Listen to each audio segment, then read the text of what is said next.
ገዛኻስ ብወርቂ ምስራሕስ እንታይ እዩ ወርቂ ናይ ንጽህና ምልክት እዩ ስለዚ ወይ እውን ናይ ሽልማት እውን ክኸውን ይኽእል ማለት እዩ እቲ ወርቂ እግዚአብሔር አምላኽ ዝህበካ ውህብቶ ክኸውን ይኽእል ማለት እዩ እሞ ስለዚ እቲ ገዛ ከዓ ሓደ ቤተ እግዚአብሔር እዩ ወይ ከዓ ናይ ነፍስኻ ቦታ ናይ መጻኢ ናይ ሰማይ ቦታ ማለት እዩ ስለዚ በቲ ሕጂ ትገብሮ ዘላኻ ምጽዋት ክኸውን ይኽእል በቲ ሕጂ ትገብሮ ዘላኻ ጸሎት ድዩ በቲ ሕጂ ትገብሮ ዘላኻ መንፈሳውነት ድዩ በቲ ሕጂ ትገብሮ ዘላኻ ንእግዚአብሔር አምላኽ ዘሐጉስ ስራሕቲ ጽቡቕ ዝኾነ መዝገብ ወይ ከዓ ገዛ ሰሪሕካ ኣለኻ መዕረፊኻ ረኺብካ ኣለኻ ቦታኻ እዩ ዝጥቅመካ ዘሎ እግዚአብሔር ማለት እዩ ንጹህ ዝኾነ ጽባሕ ንጉሆ ናብ ገነት ተዳልያትልካ ከም ዘላ በርተ ዓጆኻ እቲ ትገብሮ ዘለኻሲ ይቕበሎ እየ ዘለኹ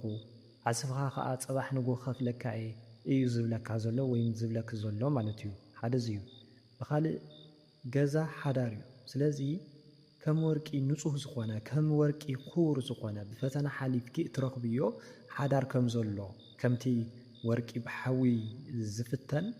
ንስኸውን ብፈተና ልክዕ ከምኡ ዘቃጽል ወይ ከዓ ከቢድ ዝኾነ ፈተና ሓሊፍኪ እትረኽብዮ ክቡር ዝኾነ ሓዳር ከም ዘለኪ ወይም ከም እትረኽቢ ክኸውን ይኽእል